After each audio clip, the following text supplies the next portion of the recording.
மீனா பார்க்குற ஒரு விஷயந்தான் பெரிய மாற்றத்தையே கொடுக்குது எங்கள் சரவணனுடைய வாழ்க்கையில். மீனா இங்கே தன்னுடைய ஆஃபீஸ்க்கு போயிட்டு ரிட்டன் வீட்டுக்கு வரும்போது அவங்க கூட வேலை பார்க்குற அந்த அக்கா வந்து, மீனா வா மீனா நம்ம காஃபி குடிச்சிட்டு போகலான்னு சொல்லி காஃபி ஷாப்புக்கு கூட்டிகிட்டு போகிறாங்க. அக்கா வீட்டில் நடக்க நிறைய பிரச்சனைகளை தாண்டி இப்போ ரிலாக்ஸாக வந்து காஃபி குடிச்சு ரொம்ப நாள் ஆகுது அப்படின்னு சொல்ல, எனக்கும் தெரியும் மீனா, என்னுடைய லைஃப்லேயே நிறைய பிரச்சனை போயிட்டுருக்கல, உன்னை பார்க்கும்போது அப்படி தான் தெரிஞ்சுது, காலையிலேருந்து நீயும் ரொம்ப டல்லாகவே இருந்த, அதனால தான் சொல்லும்போது ஆமாக்கா அப்படின்னு சொல்லிட்டு பேசிக்கிட்டு இருக்காங்க.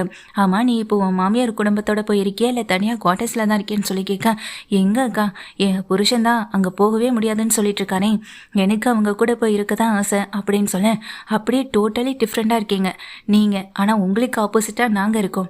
எனக்கு தனியாக போய் இருக்கணும்னு ஆசை, ஆனால் என்னுடைய புருஷன் அந்த குடும்பத்தை விட்டு வரமாட்டாரு அப்படின்னு இங்கே மீனா கிட்ட பேசிக்கிட்டு இருக்கவும் செய்கிறாங்க அந்த அக்காவும்.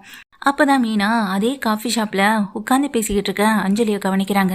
சரி மீனா, நீ காஃபி குடிச்சிட்டு நான் போய் வேறு ஐட்டம்ஸ் ஏதாவது இருந்தால் பார்த்து வாங்கிட்டு வரேன்னு சொல்லிட்டு அங்கேருந்து அவங்க கிளம்பி போனதுக்கு பிறகு தான் அந்த அக்காவுக்கு பின்னாடியே இன்னொரு டேபிளில் உட்காந்துருக்க அஞ்சலியை கவனிக்கிறாங்க. இது அந்த அஞ்சலி தானே, இந்த மாமா கூட அடிக்கடி பேசிக்கிட்டு இருந்தா அவங்க தானே இவங்க அப்படின்னு சொல்லி பார்க்கவும் செய்கிறாங்க. அவங்களே தான் அப்படின்னு நினச்சிட்டு இவங்க கிட்டேயாவது பேசி சரவணன் மாமா கிட்ட கொஞ்சம் விலகி இருக்க சொல்லுவோம், அதுதான் சரவணன் மாமா வாழ்க்கைக்கும் நல்லதுன்னு நினச்சிட்டு அங்கேருந்து கிளம்பி பக்கத்தில் போக போகிற அந்த நேரத்தில் தான் சரவணனை பற்றி அவங்க பேசிக்கிட்டு இருக்கவும் செய்கிறாங்க. டக்குன்னு மீனா அவங்க பக்கத்தில் போகாமல் அதே இடத்துல இருக்க சீட்டில் உட்கார அவங்க பேசிக்கிட்டு இருக்கதை கேட்கவும் செய்கிறாங்க. அப்போ தான் அஞ்சலி தன்னுடைய ஃப்ரெண்டுகிட்ட சொல்கிறாங்க, பல வருஷத்துக்கு அப்புறமா இனிமே தான் என் வாழ்க்கை சந்தோஷமாக இருக்க போகுது. ஏன்னா நான் காலேஜ் படிக்கும் போதும் ஸ்கூல் படிக்கும் போதும் காதலிச்சேன் என்னோட இருந்த சரவணன் இப்போ என்னை கல்யாணம் பண்ணிக்க சம்மதிக்க சொல்லிட்டான்.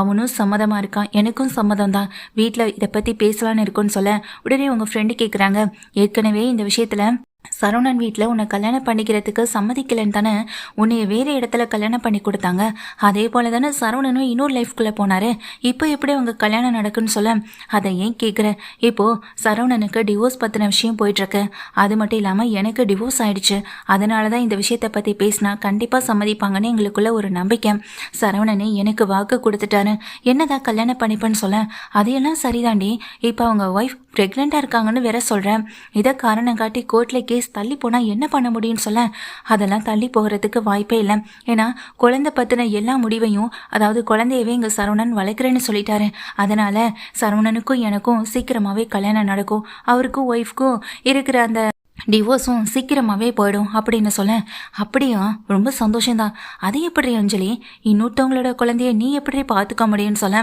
அதெல்லாம் ஃபஸ்ட்டு எங்கள் சரவணனுக்கும் எனக்கும் கல்யாணம் ஆகிற வரைக்கும் மட்டும்தான், எனக்கும் சரவணனுக்கும் கல்யாணம் ஆயிடுச்சுன்னா அதுக்கப்புறம் அந்த குழந்தைய எப்படி நான் பார்த்துக்க முடியும், ஒன்று அவங்க அம்மா கிட்டே போயிட்டு நானே ஒப்படைச்சிருவேன், இல்லையா அந்த குழந்தை தான் கூட தான் இருக்கணும்னு சரவணன் ஆசைப்பட்டார்னா ஹாஸ்டலில் கொண்டு விட்டுருவேன், இவ்வளவு தாண்டி, ஏன்னா என்னுடைய வாழ்க்கை ஒரு வகையில் கெட்டு போனதுக்கு அந்த ஃபேமிலி தானே காரணம், அவங்க மட்டும் அப்பவே சம்மதம் சொல்லியிருந்தாங்கன்னா எனக்கு ஏண்டி இந்த நிலைமை வந்திருக்க போகுது, நான் இன்னொருத்தனை கல்யாணம் பண்ணிட்டு கஷ்டப்பட்டு இருக்க போறேன் அப்படின்னு அஞ்சலி சொல்லிட்டு இருக்காங்க. இதை கேட்ட மீனாவுக்கு பயங்கர அதிர்ச்சி. மீனா அவங்க பேசின அத்தனையுமே எங்க வீடியோவாகவும் எடுக்கவும் செஞ்சிடறாங்க. உடனே அவங்க ஃப்ரெண்டு பக்கத்தில் வர, என்ன மீனா நீ அந்த டேபிளுக்கு போயிட்டேன்னு சொல்ல, ஒன்றும் இல்லைக்கா அப்படின்னு சொல்லிட்டு பக்கத்தில் கிளம்பி வராங்க. அஞ்சலி பேசிட்டு அவங்க ஃப்ரெண்டு கூட இருந்து அங்கேருந்து கிளம்பி காஃபி ஷாப்லேருந்து கிளம்பி போயிடுறாங்க. மீனா இதெல்லாம் பார்த்ததும் அதிர்ச்சியெல்லாம் அப்படியே நிற்கிறாங்க. மீனா உடனே இந்த விஷயத்த வந்துட்டு வீட்டில் இருக்கவங்க கிட்ட சொல்லலாமா, ஏற்கனவே எல்லா விஷயத்தையும் மறைச்சு தான் இப்போ இந்த நிலைமையில் இருக்குது, இப்போ ஏன் இந்த விஷயத்த சொல்லாமல் விட்டோன்னா பின்னாடி பெரிய பிரச்சனையை போகிறதுக்கு வாய்ப்பு இருக்குது அப்படின்னு நினச்ச மீனா நேராக தன்னுடைய குவார்ட்டர்ஸ்க்கு போகாமல் எங்கே கோமதி வீட்டுக்கு போயிடுறாங்க. அப்போதான் செந்தில் கால் பண்ணுறாங்க, எங்கே மீனா இருக்கேன் அப்படின்னு சொல்ல, நான் எங்கள் அத்தை வீட்டுக்கு தான் வந்திருக்கேன், நீங்களும் உடனே கிளம்பி வாங்கன்னு சொல்ல, என்னாச்சு புதுசாக ஏதாவது பிரச்சனைன்னு சொல்ல, ஆமாங்க சொன்னாலும் உங்களுக்கு பிரச்சனை, சொல்லலைனாலும் பிரச்சனை, சொன்னால் இப்போ எதுக்கு சொன்னேன்னு சொல்லி கேள்வி கேட்பீங்க, சொல்லலைன்னா இப்போ ஏன் சொல்லலைன்னு சொல்லி கேள்வி கேட்பீங்க, இப்போ உடனே கிளம்பி வர போகிறீங்களா இல்லையான்னு ஃபோனை கட் பண்ணிடுறாங்க.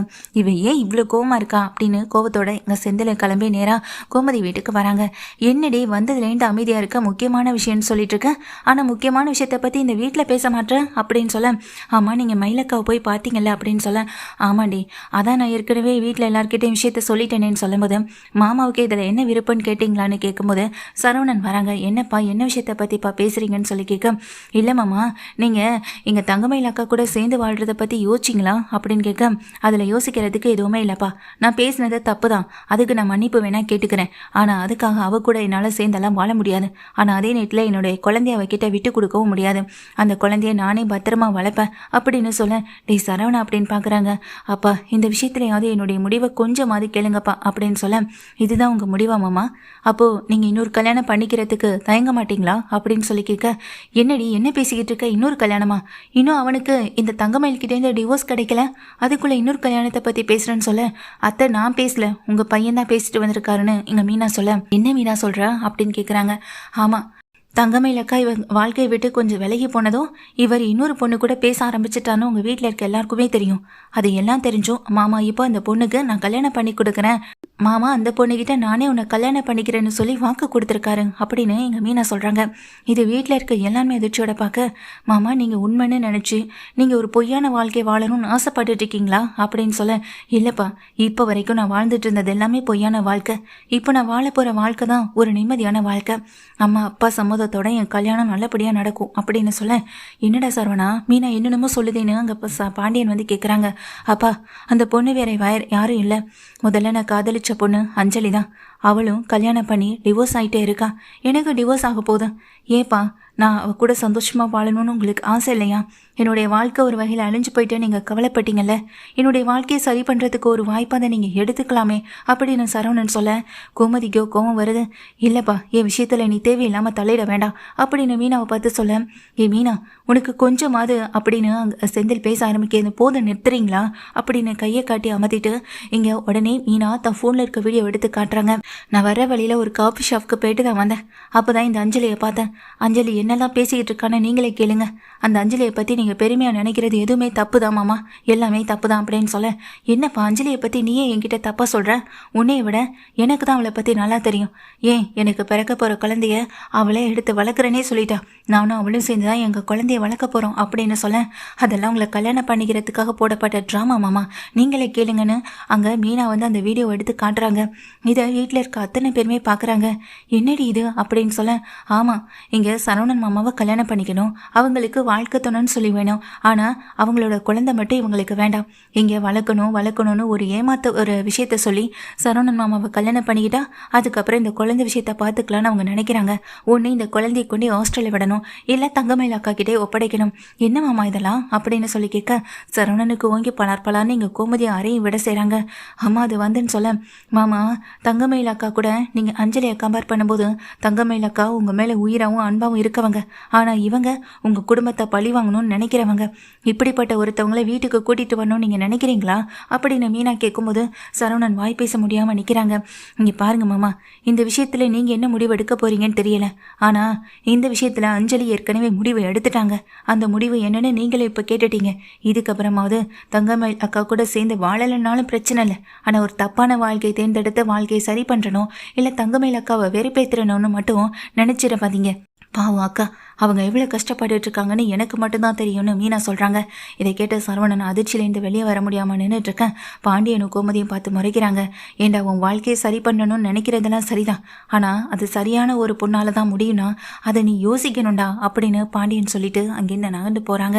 ரொம்ப கோவத்தோட சரவணன் அப்படியே அதிர்ச்சியில் நிற்கிறது மட்டும் இல்லை, அங்கே அந்த அஞ்சலி கால் பண்ணுறாங்க. சொல்லு சரவணா அப்படின்னு கேட்டதுமே, நீ என்ன மாதிரியான ஒரு விஷயத்த நினச்சிட்டு என்னை கல்யாணம் பண்ணிக்கணும்னு ஆசைப்படுறேன்னு தெரியல, ஆனால் ஒரு தப்பான வாக்குறுதி உனக்கு கொடுத்ததை நினச்சி நான் ரொம்ப வருத்தப்படுறேன். இப்போன்னு இல்லை, எப்போதுமே என் வாழ்க்கையில் தங்கமயிலுக்கும் இடம் இல்லை, உனக்கும் இடம் இல்லை அப்படின்னு சொல்லிட்டு ஃபோனை கட் பண்ண அங்கே அஞ்சலி எதுவுமே புரியாத மாதிரி ஃபோனை வச்சபடி நின்றுட்டுருக்காங்க. மாமா இப்போவும் நான் உங்ககிட்ட சொல்கிற ஒரு விஷயந்தான், உங்கள் வாழ்க்கையில் தலையிட்டு உங்கள் வாழ்க்கையை கெடுக்கணுன்ற எண்ணம் எனக்கு இல்லை, தப்பான வழியில் நீங்கள் போயிடக்கூடாதுன்ற ஒரு அக்கறையில் தான் நான் இதெல்லாமே செஞ்சிட்ருக்கேன்னு இங்கே மீனா சொல்லவும் செய்கிறாங்க. இதை கேட்டதும் இங்கே சரவணனும் அதிர்ச்சியிலேருந்து வெளிவர முடியாமல் நின்றுட்டுருக்காங்க. அந்த வீடியோவை பார்த்த மாதிரியே இங்கே தங்கமயிலுக்கு தான் குழந்தை பற்றின யோசனையும் சிந்தனைகள் மட்டும்தான் அதிகமாக போகுது. இங்கே மீனா இங்கே சரவணன் தங்கமயில் கூட சேர்ந்து வாழலைனாலும் பிரச்சனை இல்லை, ஆனால் அஞ்சலி மாதிரி ஒரு கேடுகட்ட பொண்ணோட அந்த கல்யாண வாழ்க்கை அவங்க கூட அமைஞ்சிடக்கூடாதுன்றதில் ரொம்ப உறுதியாக இருக்காங்க. அதே உறுதியில் தான் எங்கள் பாண்டியனும் கோமதியும் இருக்காங்க.